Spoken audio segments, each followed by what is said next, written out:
नमस्कार, मैं नियाज खान और आप देख रहे हैं न्यूज एक्सप्रेस। बीजेपी के गालीबाज नेता रमेश बिधूड़ी इन दिनों खूब चर्चा में है। सबसे पहले तो इन्हें बीजेपी ने कालकाजी से टिकट दे दिया है, जिसके बाद रमेश बिधूड़ी ने सीधे प्रियंका गांधी पर विवादित बयान दिया। उसके बाद दिल्ली के सीएम आतिशी पर विवादित बयान दे दिया और इन सब से पहले बिधूड़ी संसद भवन में भी गाली गलौज कर चुके हैं। अब संसद में गाली गलौज से लेकर दो महिला नेताओं के बारे में अपमानजनक शब्दों का इस्तेमाल करने वाले रमेश बिधूड़ी का बीजेपी के द्वारा बायकॉट करना चाहिए था, लेकिन यहां मंच पर प्रधानमंत्री मोदी अपने गालीबाज नेता के साथ हंसी मजाक करते दिख रहे हैं। वहीं दूसरी तरफ यह भी कहा जा रहा है कि प्रियंका के अपमान के बाद जिस तरह से बीजेपी की किरकिरी हो रही है, उससे प्रधानमंत्री मोदी नाराज हैं, क्योंकि प्रियंका गांधी कांग्रेस नेता होने के साथ साथ एक महिला भी हैं और इस तरह से एक महिला के बारे में ओछी बात बीजेपी को ही बैकफायर कर सकता है। इसलिए इस बात का एहसास रमेश बिधूड़ी को भी है और पीएम मोदी भी नहीं चाहेंगे कि कोई इस तरह का बयान दे जिसके बाद बीजेपी को ही नुकसान हो। इसलिए मंच पर रमेश बिधूड़ी को जब पीएम मोदी दिखें तो शायद उनसे हाथ जोड़कर यही कह रहे हों कि गलती हो गई, अब नहीं होगी। खैर, जो भी हो, इस तस्वीर के दो मतलब निकाले जा रहे हैं। एक मतलब तो मैंने आपको समझा दिया, अब दूसरा मतलब भी आपको समझा देते हैं। आप अपनी स्क्रीन पर दो तस्वीरें देख सकते हैं। एक तस्वीर है 21 सितंबर 2023 की और दूसरी तस्वीर है 5 जनवरी 2025 की। पहली तस्वीर वही तस्वीर है जिसमें सदन में खुलेआम तत्कालीन गालीबाज सांसद रमेश बिधूड़ी गाली दे रहे थे। उसके बाद उनकी आलोचना हुई। पार्टी ने लोकसभा चुनाव में टिकट भी काट दिया। उसके बाद राजनीति में गुमनाम रहे, लेकिन जैसे ही दिल्ली चुनाव में पार्टी ने टिकट दिया, वैसे ही गालीबाज नेता अपने पुराने ओछी मानसिकता वाले अंदाज में आ गए और सबसे पहले प्रियंका गांधी की गाल पर विवादित बयान दिया, फिर आतिशी के बाप तक पहुंच गए। लेकिन अब जो इस तस्वीर के दूसरा मतलब निकाला जा रहा है वो बड़ा ही दुखदाई है।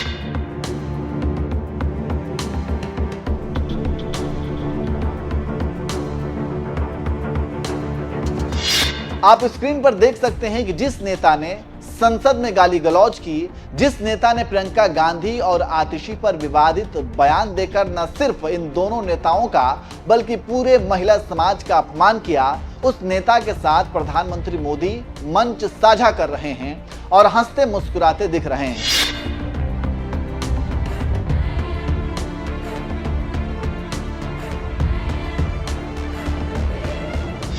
बस यही तस्वीर सोशल मीडिया पर खूब वायरल हो रही है और लोग अपनी अपनी प्रतिक्रियाएं भी दे रहे हैं।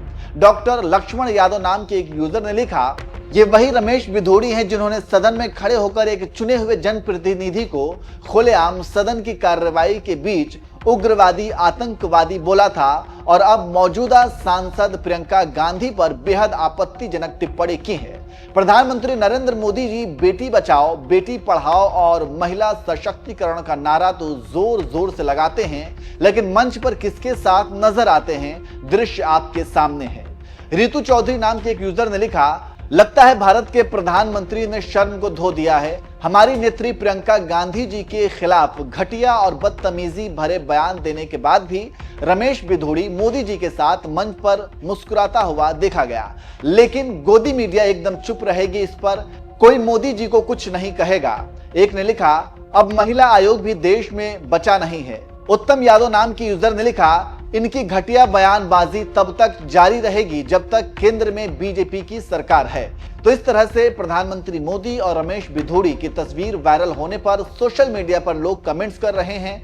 वहीं यह भी कहा जा रहा है कि एक तरफ प्रधानमंत्री मोदी बेटी बचाओ, बेटी पढ़ाओ और महिला सशक्तिकरण की बात करते हैं, वहीं दूसरी तरफ उनके नेता जो महिलाओं के लिए अपमानजनक शब्दों का इस्तेमाल करते हुए उनके साथ मंच साझा कर रहे हैं।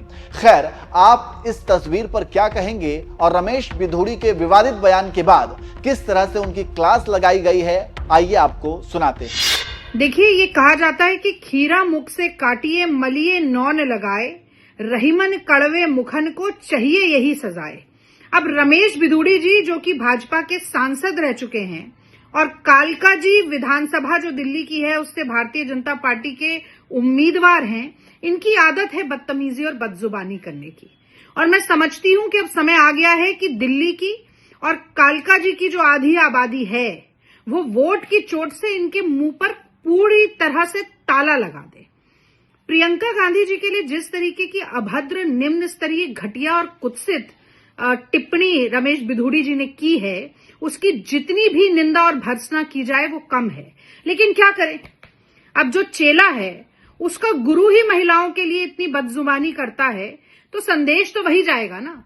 भाजपाई और संघी असल में महिला विरोधी होते हैं। ढोल गंवार शूद्र पशु नारी सकल ताड़ना के अधिकारी, इस मानसिकता का प्रचार और प्रसार करते रहते हैं और नरेंद्र मोदी जी से ही तो उनके चेले सीखेंगे।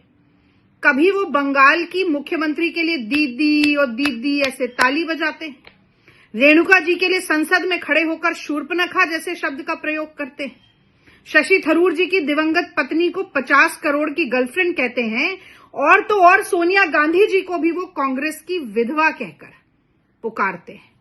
तो इस सोच को, महिला विरोधी मानसिकता को, महिलाओं के प्रति इतनी अपमानजनक आचार विचार और व्यवहार को पूरी तरह से ध्वस्त करना, नेस्त नाबूद करना, मैं समझती हूं ये दिल्ली की महिलाओं का पहला उत्तरदायित्व, पहला फर्ज है। इस बार वोट की चोट से भारतीय जनता पार्टी को एक बार फिर सबक सिखाना जरूरी है। 25 साल से सत्ता से बाहर हैं। इस तरीके की अभद्र टिप्पणी के बाद 5 साल का इनका वनवास अब और बढ़ गया है। जय हिंद। बीजेपी वस्तुतः महिला विरोधी है और इसका प्रमाण वो बार बार देते हैं। बीजेपी के पूर्व सांसद और अब कालका जी दिल्ली में उनके विधायक उम्मीदवार रमेश बिधूड़ी जी का प्रियंका गांधी जी के संदर्भ में दिया हुआ बयान न सिर्फ शर्मनाक है बल्कि उनकी असली कुत्सित महिला विरोधी मानसिकता को दिखाता है।